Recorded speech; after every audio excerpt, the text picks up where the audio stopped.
Então, agora eu vou falar sobre ossos, articulações e também sobre ligamentos do membro superior. Então, introduzindo o assunto, o esqueleto apendicular superior, o esqueleto do membro superior, ele é formado pelo cíngulo e pelos ossos da parte livre. O cíngulo do membro superior é formado pela clavícula e pela escápula, e a parte livre é formada pelos ossos do braço, ossos do antebraço e ossos da mão. Esse membro superior ele vai se articular com o esqueleto axial a partir da articulação externo-clavicular. Aqui a gente tem o externo articulando com a clavícula, e essa articulação ela tem grande mobilidade, permitindo a ampla mobilidade que a gente observa no membro superior. Então, agora iniciando, comentando um pouco sobre os ossos. O primeiro deles, a clavícula. A clavícula ela é um osso longo, sem canal medular, que faz a união do membro superior ao tronco. Ela tem várias funções importantes, sendo a primeira delas o suporte rígido e móvel do membro. Ela funciona como um guindaste, suspendendo a escápula e o membro livre, mantendo eles afastados do tronco, permitindo uma máxima liberdade de movimento. Então, é esse suporte móvel que vai permitir que a escápula se mova sobre a parede torácica, que faz que aumente bastante a amplitude de movimento. Depois, na parte de articulação, eu vou voltar para esse ponto, mas é importante saber que a clavícula que é responsável por permitir essa grande amplitude. Além disso, o suporte rígido, a imobilização do suporte, permite que as costelas se elevem na inspiração profunda. Ela também é responsável pela proteção do feixe neurovascular que supre o membro superior e também pela transmissão de choques do membro superior para o esqueleto axial. Aqui a gente tem uma imagem da clavícula e algumas coisas são importantes de serem ressaltadas. Ela tem aqui esse formato meio em S, tem aqui a extremidade acromial, que vai se articular com a extremidade medial do acrômio da escápula, que eu vou saber daqui a pouquinho, e aqui a extremidade external vai se articular com o externo, especificamente com o manúbrio do externo e com a primeira cartilagem costal. Aqui a gente tem a face superior e aqui a face inferior. A face superior ela é lisa e a face inferior ela tem acidentes ósseos. Eu não vou ficar comentando especificamente sobre cada acidente, porque eu acho que vai ficar mais cansativa ainda a aula. E os acidentes, não sei se todos, mas agora eu não consigo lembrar de nenhum que não tenha essa função. Eles são bem importantes para a fixação de músculos, de ligamentos. Então, a partir do momento que vocês forem aprendendo sobre os outros músculos, vocês vão decorando esses acidentes. Para a fixação, tem aqueles exercícios, e ao longo do bloco, vai ficando mais fácil de lembrar justamente pela fixação dos músculos. Então, agora que eu trouxe uma correlação clínica, a clavícula, ela nos ossos fraturados com maior frequência, a força indireta transmitida da mão, estendida através dos ossos do antebraço e do braço para o ombro, durante uma queda, causam essa fratura, além do impacto diretamente no ombro, que também pode causar essa fratura. A parte mais fraca da clavícula e, consequente, a mais frequentemente fraturada, é a junção do terço medial com o terço lateral. Então, assim, para identificar um paciente com a fratura de clavícula, tem um quadro clínico bem característico. O terço medial, ele vai para cima, por causa do músculo esternocleidomastoide. E o terço lateral, ele vai para baixo, por causa da ação da gravidade. O músculo trapézio não vai conseguir sustentar o membro superior e por isso vai ficar com o braço pendente.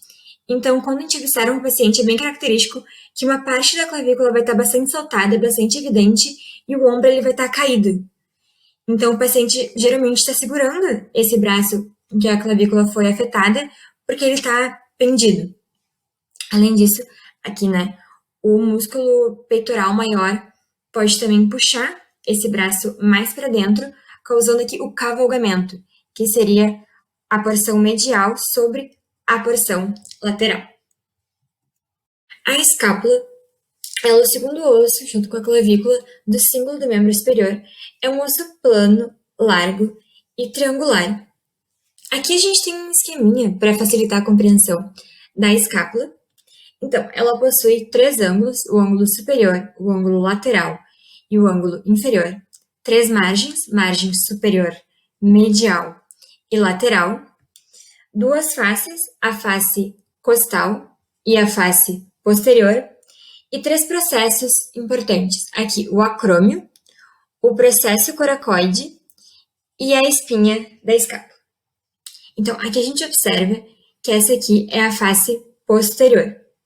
Então, essa aqui é a margem lateral e esse aqui o ângulo lateral.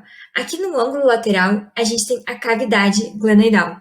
A cavidade glenoidal, ela se articula com a cabeça do úmero na articulação gleno-humeral. Aqui a gente tem uma imagem do úmero se articulando com essa cavidade. Acima dela, a gente tem o tubérculo supraglenoidal e abaixo o tubérculo infraglenoidal, que são bastante importantes para a inserção de músculos do braço. Aqui, a espinha da escápula, ela vai dividir a face posterior em fossa supraespinhal e fossa infraespinhal, onde também vão ocorrer inserções de músculos com o mesmo nome da fossa. O acrômio, ele forma um arco sobre a articulação glenohumeral e vai se articular com a clavícula, como já foi comentado. A gente tem aqui também a incisura da escápula, que é uma região entre o ângulo lateral e a inserção da espinha. A face costal, ela não tem marcas.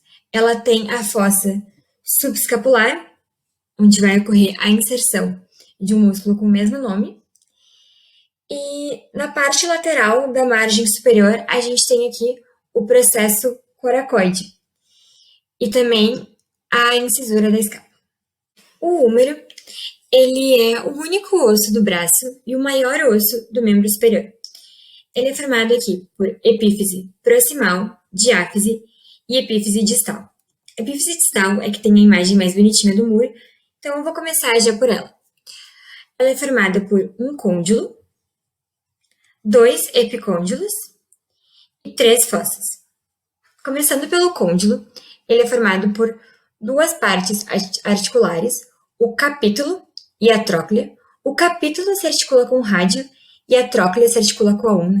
Para facilitar na memorização, C vem antes de T, da mesma forma que R vem antes de U, ou pensava também em capítulo de radionovela. Os epicôndilos, né? Tem o epicôndilo medial e lateral. O epicôndilo medial, ele é mais proeminente, como dá para ver, é o principal ponto de referência palpável no lado medial do cotovelo. Passa nele o nervo ulnar, e além disso, ele é bem importante para a inserção dos músculos do compartimento anterior do antebraço, que seriam os músculos flexores. O epicôndilo lateral, ele é menos pronunciado, e é nele que ocorre a inserção dos músculos do compartimento posterior do antebraço, que seriam os músculos extensores. Tem também as fossas, a fossa radial, a fossa coronoide e a fossa do olecrano. Essas fossas, elas são importantes no movimento do antebraço. Então, projeções do antebraço vão se acomodar nessas fossas durante o movimento. Aqui, a gente tem também a epífise proximal. Ela é formada pela cabeça do úmero. A cabeça do úmero que vai se articular com a cavidade glenoidal, né, na articulação glenohumeral. Tem também aqui o colo anatômico e o colo cirúrgico. O colo cirúrgico, ele tem uma importância clínica bem importante. É o local mais frequente de fratura.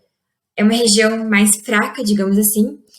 Então, quando tem uma queda leve sobre a mão, tem a transmissão da força pelos ossos do antebraço, e essa região acaba sendo fraturada com mais frequência.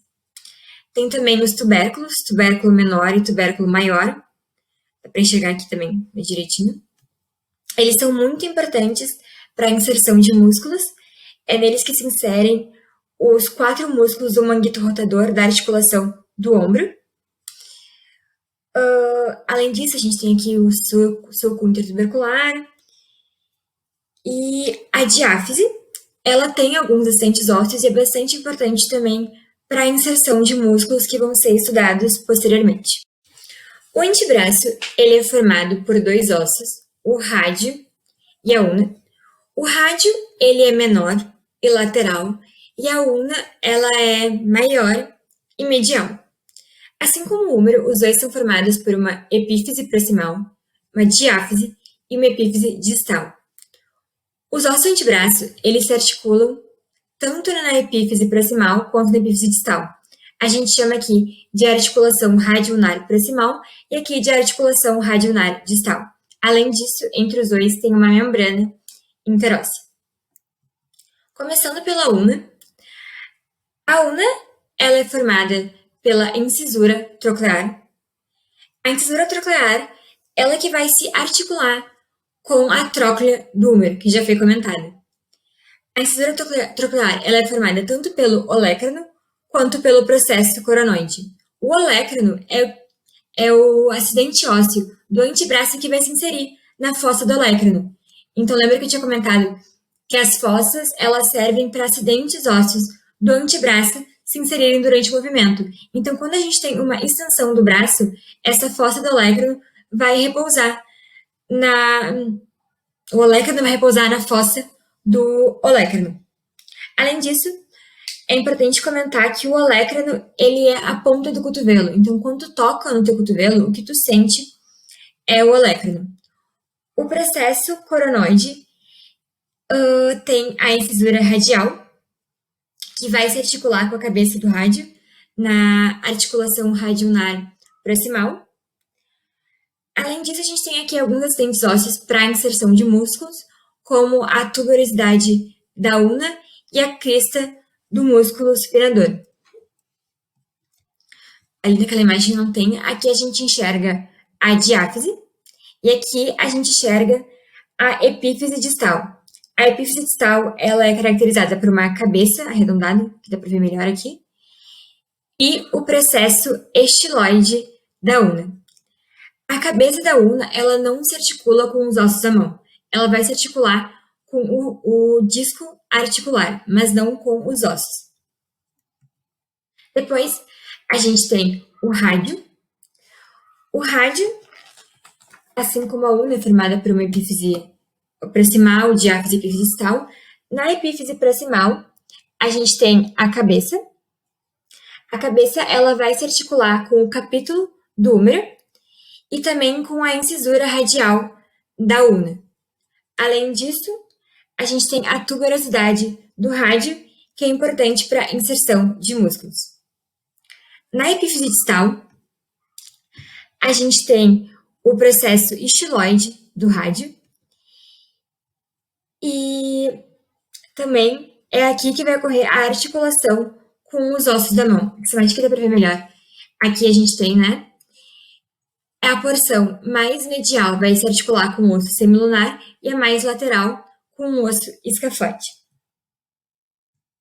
Então, caso clínico para finalizar, a gente tem a fratura de Colles. A fratura de Colles ocorre quando tu cai e estica o braço para tentar amenizar essa queda. Então, quando acontece isso, tu faz a extensão do braço e também a extensão forçada da mão. Com a extensão forçada, acontece aqui uma fratura transversal completa dos 2 centímetros distais do rádio. E quando acontece isso, a gente tem um deslocamento dorsal do fragmento distal. E esse deslocamento causa essa aparência da mão, que é a deformidade em dorso de garfo. Então, tem uma angulação posterior do antebraço que vai dar essa aparência que ocasionou esse nome característico. Então, agora, finalizando ossos com os ossos da mão.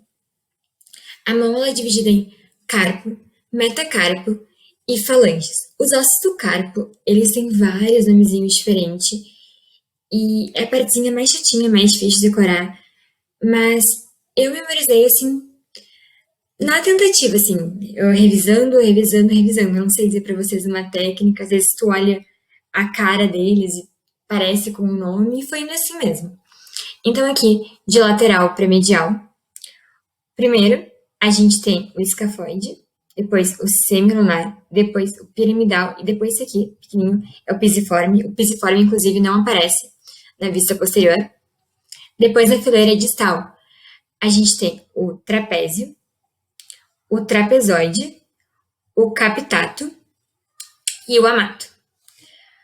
Como eu já comentei antes, Os ossos do carpo que vão se articular com os ossos do antebraço são o escafoide e o semilunar. E aqui, a fileira distal do carpo vai se articular com os ossos do metacarpo. O metacarpo, os ossos do metacarpo são numerados de 1 a 5, como dá para ver aqui. Então, o número 1 é o polegar, número 2, indicador, número 3, médio, número 4, anular e número 5, o mínimo. Eles vão se articular tanto com os ossos do carpo quanto com as falanges. As falanges, geralmente, são em 3, a proximal, a média e a distal, exceto no polegar, em que tem apenas a proximal e a distal. Esqueci de comentar, mas tanto o metacarpo quanto as falanges, eles são formados por uma base, um corpo e a cabeça. Aqui está escrito. E nas falanges,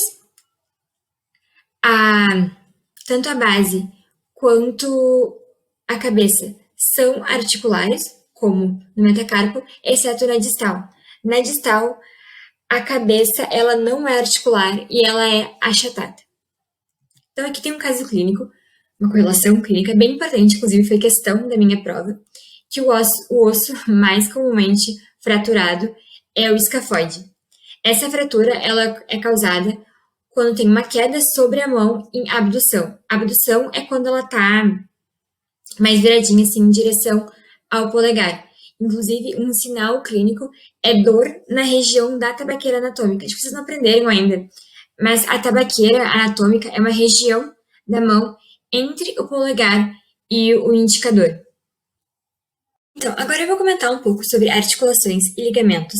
Enquanto eu falava sobre osso, eu comentei um pouco sobre articulações, mas é importante frisar agora qual é o tipo de articulação, que é uma questãozinha de prova. As articulações, elas são sinoviais, e isso quer dizer que tem bastante movimento. Essa é uma articulação que permite maior movimento. E nesse momento é importante comentar também sobre os ligamentos. Os ligamentos, eles são importantes tanto para limitar o movimento, quanto para fortalecer essas articulações. Ligamento não é uma questão de prova assim tão importante quanto a articulação, mas eu tenho que dar uma comentada. Então é só legal assim saber um nome, não muito mais que isso. O nome indica onde cada ligamento está se ligando, e é isso que importa. Então, começando aqui pelo símbolo do membro superior. Primeiro, a articulação externo-clavicular, que é essa articulação aqui, da clavícula com o manúbrio do externo. Essa é uma articulação sinovial do tipo celular, ou seja, permite movimentação em 2 planos diferentes, que na prática acaba funcionando como esferoide, mas a definição é sinovial celular. E tem alguns ligamentos importantes para fortificar essa articulação. Inclusive, é muito difícil que aconteça uma luxação na articulação externo-clavicular justamente pela força desses ligamentos. Então, a gente tem aqui de importante os ligamentos externo-claviculares anterior e posterior. Eu não consegui achar a imagem do posterior, mas seria aqui junto. O ligamento interclavicular e o ligamento costo-clavicular. Depois, a gente tem a articulação acrômio-clavicular, que é a articulação do acrômio da escápula com a clavícula. É uma articulação sinovial plana. Essas articulações, elas permitem movimentos de deslizamento. E tem 2 ligamentos importantes. O ligamento acrômio-clavicular e o ligamento coraco-clavicular, que é formado pelo ligamento trapezoide e pelo ligamento conoide. Por último, a gente tem aqui a articulação do ombro, que é sinovial esferoide. Isso quer dizer que tem movimento em vários eixos diferentes.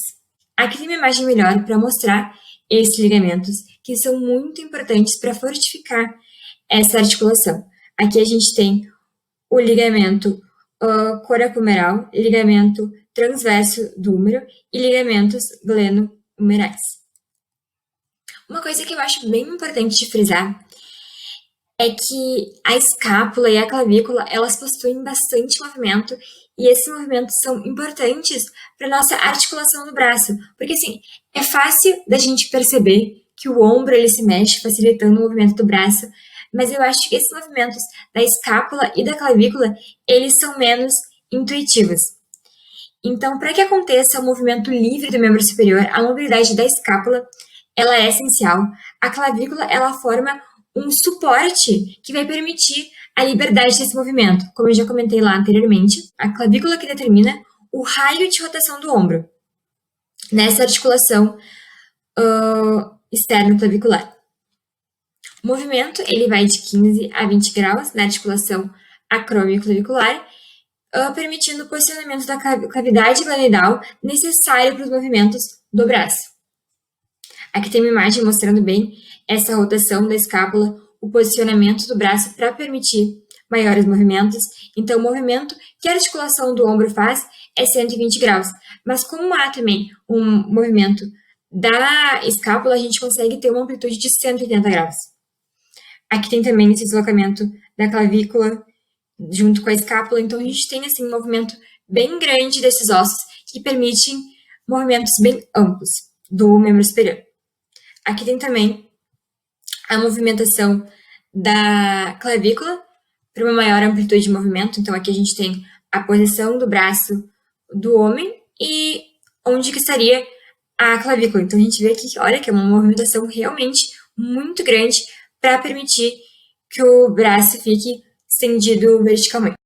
A articulação do cotovelo ela é sinovial do tipo gínglimo, ou seja, ele faz os movimentos de extensão e flexão. Essa é a articulação do côndilo do húmero com os ossos do antebraço, ou seja, do capítulo com o rádio e da tróclea com a ulna. Tem dois ligamentos que são bem importantes para essa articulação, que é o ligamento colateral ulnar e o ligamento colateral radial, que vai se fundir distalmente ao ligamento anular do rádio, que é bem importante para a articulação radioulnar. Essa ela é sinovial do tipo trocoide. Isso quer dizer que tem movimento de rotação. Antes de explicar bem sobre essa articulação, eu acho que é importante comentar sobre como funciona esse movimento de supinação e pronação. Supinação é quando tu gira a palma da mão anterior ou superiormente, e pronação é quando tu gira a palma posterior ou inferiormente. E para que aconteça esse movimento, o rádio ele vai girar sobre a ulna. Então, a ulna ela se mantém fixa, quem se move é o rádio. E é por isso que a gente tem o cotovelo exatamente no mesmo lugar, só mudando a posição da mão. Então, assim, na posição proximal, o rádio ele vai girar, a cabeça roda dentro desse colar caliciforme, formado pelo ligamento anular do rádio e pela incisura radial da ulna. Ele vai se mover nesse lugar. E na parte distal, que a gente tem esse movimento que permite a mudança de posição da mão. A extremidade do rádio, ela vai girar em torno da cabeça da ulna. Na pronação do antebraço, que é quando a gente tem essa posição invertida, a extremidade distal, ela gira anterior e medialmente, cruzando sobre a ulna anteriormente também. E durante a supinação, volta. Tem esse descruzamento em relação à ulna. Então, a extremidade distal, ela se move lateral e posteriormente, fazendo com que os ossos voltem a ficar paralelos. Embora o movimento que aconteça na articulação radioulnar proximal seja diferente daquele que acontece na articulação radioulnar distal, as duas são sinoviais do tipo trocoide. Como ligamento importante da articulação radioulnar proximal, a gente tem, como já foi comentado, o ligamento anular do rádio. Para a articulação radioulnar distal, tem os ligamentos anterior e posterior, que eu não achei imagem, e eles são importantes para reforçar a cápsula que tem nessa articulação. A articulação do punho ela é formada por duas articulações diferentes. A articulação radiocarpal e a articulação intercarpal. Aqui eu coloquei também as articulações carpo-metacarpais, mas era só para não deixar a última imagem tão pequena, porque elas fazem parte da articulação da mão. Então, começando pela articulação radiocarpal. Ela é sinovial do tipo elipsoide, ou seja, permite os movimentos de flexão, extensão, abdução, adução e circundação. É a articulação do rádio com o osso escafoide e semilunar. Como ligamentos importantes, a gente tem os ligamentos radiocarpais palmares e dorsais. Aqui na imagem aparece só os ligamentos radiocarpais palmares. Tem também o ligamento colateral da ulna, que vai ligar o xiloide da ulna ao osso piramidal. E a gente tem também aqui o ligamento colateral radial, que vai ligar o xiloide do rádio ao osso escafoide. Seguindo, a gente tem as articulações intercarpais, que são sinoviais do tipo plana, ou seja, movimentos de deslizamento. No Moore, fala que as articulações importantes são, os ligamentos importantes, são os ligamentos anteriores, posteriores e interósseos. Mas eu não achei imagens do Moore, nem na internet. Aqui eu achei o ligamento piso-amato, que como é entre dois ossos do carpo, eu acho que faz parte desses ligamentos interósseos, mas eu realmente não consegui achar imagens para ilustrar para vocês. Iniciando as articulações da mão, a gente tem as articulações carpo-metacarpais, que elas são sinoviais do tipo plana, ou seja, movimentos de deslizamento, mas a articulação carpo-metacarpal do polegar, ela é sinovial celular, movimentos, então, em dois planos diferentes. E é isso que permite que o nosso polegar tenha um maior movimento em relação aos outros dedos. Como ligamentos importantes, a gente tem aqui os ligamentos carpo-metacárpicos palmares e os ligamentos carpo-metacárpicos dorsais. Continuando as articulações da mão, a gente tem a articulação intermetacarpal, entre os ossos do metacarpo. Essa articulação é sinovial plana, ou seja, permite movimentos de deslizamento. Como ligamentos importantes, a gente tem os ligamentos metacárpicos palmares e os ligamentos metacárpicos dorsais.